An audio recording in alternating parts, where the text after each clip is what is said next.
Hello YouTube, Heinz here, and today I would like to show you my one-write Shulker box loader. Just to make this clear, this isn't the first one-write Shulker box loader, and it also isn't the smallest design, but when I searched for a design to use on my own, I had a common problem with all the current ones, which was the Shulker box was always encaged in some way and you couldn't access it.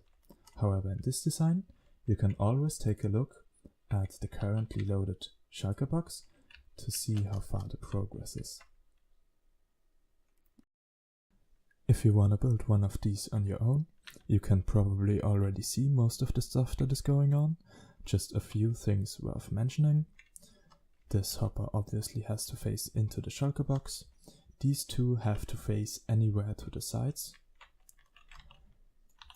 This observer right here faces into that direction. These four observers all face into this direction, and these two observers face downwards. The repeater up here has to be on 3 ticks, and now I'll quickly explain you what is going on right here. The item input for the Shulker box is right up here, and these items will slowly fill up the Shulker box. Once the Shulker box is completely full, this hopper right here will start to fill up as well, and at a certain point, the comparator will output a signal of 2, activating this redstone dust. The observer here will detect it, activate the door, activating this observer, quick pulsing the sticky piston. That way, the sticky piston grabs onto the observer and pulls him down. When this happens, the observer outputs a 1-tick redstone pulse into this hopper, locking it for a short moment. The observer right here then detects that the hopper got locked and outputs a signal as well into this repeater. We need this repeater on 3 ticks because observers only output signal lengths of 1 redstone tick, meaning when this observer activates, the piston will push down but lose the slab in this position where the Shulker box is now.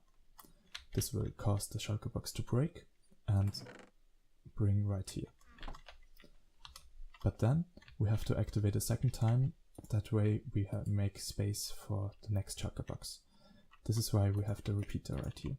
Because the repeater stays on long enough that the observer activates a first time, pushing down the block, and then the repeater deactivates and the observer detects another change and activates the piston again, pulling the block back up into this position, also activating this observer and funneling down the signal into the dispenser, which has the next Shulker box.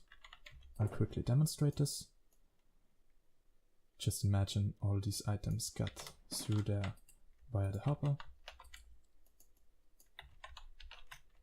And once this fills up now, the hopper will start to fill up.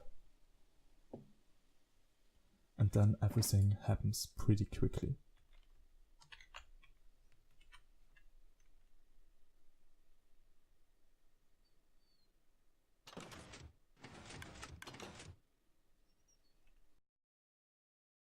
That's it for the video. I hope you enjoyed it. If you want to take a closer look at the design, I've left the world download link in the description.